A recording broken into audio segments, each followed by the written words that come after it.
Berhenti! Minuman mango sagu atau yang ziganlu di tangan anda itu bukan sekadar pencuci mulut. Itu adalah bom gula. Minum satu gelas umpama anda makan 3 mangkuk nasi. Patutlah perut anda semakin buncit.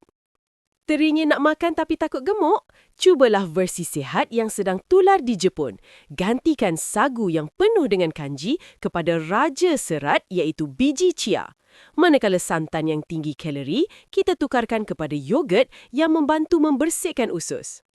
Tetapi, perhatian, biji chia jangan sekali-kali dimakan secara kering. Ia adalah raksasa penyedot air. Jika anda tidak merendamnya selama 30 minit terlebih dahulu, ia akan menyedot segala air dalam usus anda secara agresif. Hasilnya, anda akan mengalami sembelit yang sangat teruk. Cara yang betul adalah rendam biji chia selama setengah jam.